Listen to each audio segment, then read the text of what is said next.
Assalamualaikum warahmatullahi wabarakatuh. Perkenalkan, nama saya Muhammad Iqbal Wahid dari Prodi Teknik Informatika Universitas Pelita Bangsa. Pada video ini saya akan menampilkan atau mempresentasikan hasil karya saya. Saya membuat sistem informasi pengelolaan masjid berbasis web, di mana ini sangat penting bagi lingkungan sekitar kita. Latar belakangnya, masjid di Indonesia ini sangat besar tapi belum digital. Di Indonesia sendiri itu ada sekitar 800.000 masjid, tapi mayoritasnya belum memiliki sistem pengelolaan digital yang terintegrasi, sehingga menimbulkan masalah nyata atau utama. Yang pertama ada transparansi keuangan terbatas. Laporan keuangan ini hanya disampaikan ketika sedang sholat Jumat ataupun ketika rapat pengurus. Hal ini menyebabkan jamaah tidak bisa mengakses ataupun memantau. Yang kedua ada informasi yang mudah tenggelam di WhatsApp.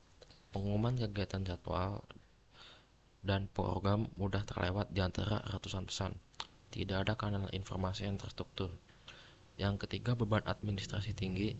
Pengurus menghabiskan waktu untuk pencatatan manual, rekap donasi, dan koordinasi kurban, yang dimana waktunya itu bisa melayani jamaah lebih banyak. Kemudian hadir Nusa Masjid sebagai jembatan digital masjid dan jamaah. Bukan sekadar website masjid, Nusa Masjid adalah ekosistem digital yang menghubungkan masjid dengan jamaahnya secara transparan, informatif, dan modern.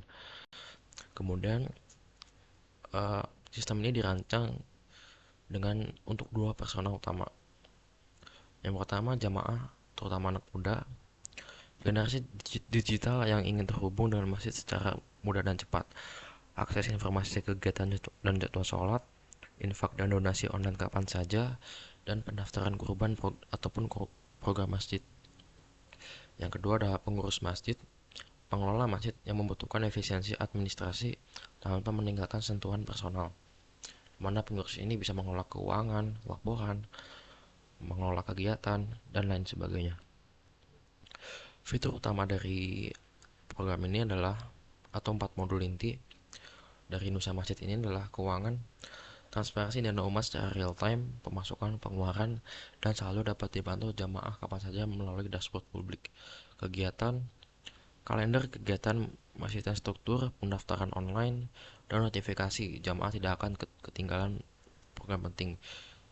Yang ketiga ada kurban, pendaftaran kurban online, pemilihan jenis hewan, pelacakan status, dan histori kurban per tahun.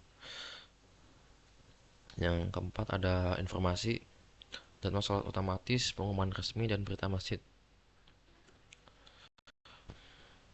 Selanjutnya ada alur pengguna masjid, di mana pertama kali itu ada landing. Pengunjung dapat melihat info masjid, mulai dari jadwal sholat, ada fitur apa saja.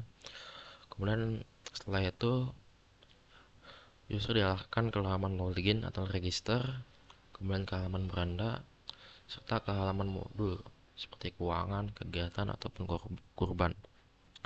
Dampak perubahan yang saya harapkan, yang pertama, transparansi keuangan meningkat.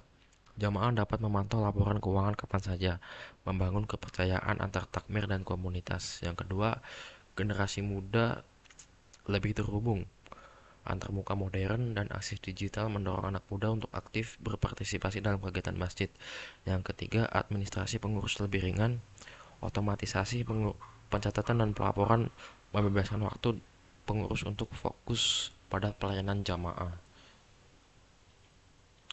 Selanjutnya kita akan melakukan simulasi atau prototype. Prototipenya, halaman yang pertama kali dilihat oleh user adalah halaman landing page ini. Di bagian hero, jamaah langsung bisa disambut dengan tagline dan CTA yang jelas. Di bawahnya ada statistik bar menampilkan jumlah jamaah terdaftar, usia masjid, dan kas aktif saat ini membangun kepercayaan dari detik pertama. Lanjutlah, ada sorry, sudah aktif, sudah. Kemudian ada fitur-fitur apa saja yang terdapat di web ini. Ada kegiatan mendatang, serta transparansi keuangan. Kita klik login. Di sini terdapat dua kolom, yang kiri ini sebagai link, yang kanan ini sebagai form. Punya akun, kita bisa ke bagian daftar sekarang. User mengisi nama lengkap, email, kata sandi. Lalu setelah itu user membuat akun. Setelah itu melakukan verifikasi dan user diminta untuk melengkapi profil. Jika sudah, maka kita akan langsung masuk ke dashboardnya. Nah, di bagian atas ada greeting personal dengan tanggal dan Masehi Hijriah. Di hero card jadwal sholat menampilkan waktu sholat berikutnya dengan countdown real time. Ini informasi yang paling sering dibutuhkan jamaah setiap harinya. Di sebelah kata infak, bulan ini menunjukkan total kontribusi jamaah dan kegiatan. Terdapat eh, section kegiatan mendatang, jamaah bisa langsung lihat dan daftar tanpa harus datang ke sekretariat. Dan di bagian bawah ada dua informasi penting berdampingan, yaitu riwayat infak pribadi yang bisa diunduh sebagai PDF dan pengumuman terbaru dari pengumuman masjid. Di paling bawah ada button CTA yang selalu terlihat dan mengingatkan jamaah untuk infak kapanpun akan membuka platform ini. Kita coba infak.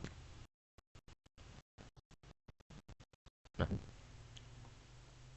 di sini ada di halaman infak. Ini pilih untuk infak program apa.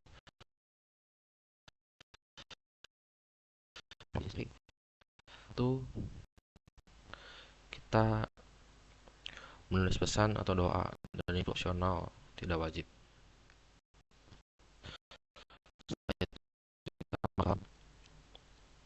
Pembayaran beras ini kita berisi ringkasan transaksi. Itu ada program nominal, ID transaksi, dan waktu start. Jika sudah, kita kembali ke beranda. Nah, kita kembali di beranda. Kita lanjut ke halaman yang lainnya. Contohnya jadwal sholat.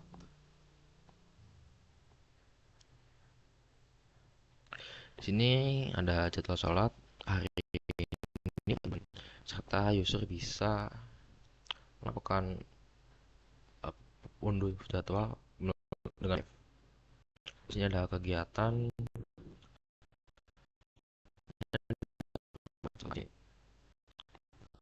beserta kapan dan di mana kegiatan tersebut akan dilaksanakan.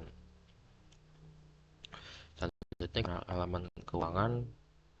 Di halaman keuangan ini merupakan inti dari value proposition usaha masjid, yaitu transparansi dana umat. Jamaah bisa melihat saldo ataupun kas terkini, grafik pemasukan dan pengeluaran, dan riwayat lengkap setiap transaksi ataupun kapan saja, tanpa harus hadir di rapat masjid. Oke, ini juga ada halaman kurban. Di halaman kurban atau modul kurban, ini menjadi fondasi dari proyek ini. Jamaah bisa melihat progres peserta tahun ini secara real time dan mendaftar langsung dari platform. Oke, menutup kesimpulannya adalah Nusa Masjid bukan sekedar rancangan aplikasi. Ini merupakan upaya untuk menjawab satu pertanyaan yang sederhana tapi penting, bagaimana teknologi komunitas kita selama bertahun-tahun menjadi lebih terhubung, lebih transparan, dan lebih relevan untuk generasi hari ini.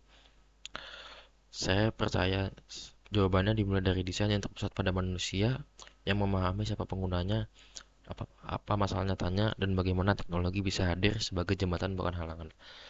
Mungkin hanya saja yang dapat saya sampaikan. Kurang lebihnya mohon maaf. Billahi taufiq wal hidayah. Wassalamualaikum warahmatullahi wabarakatuh.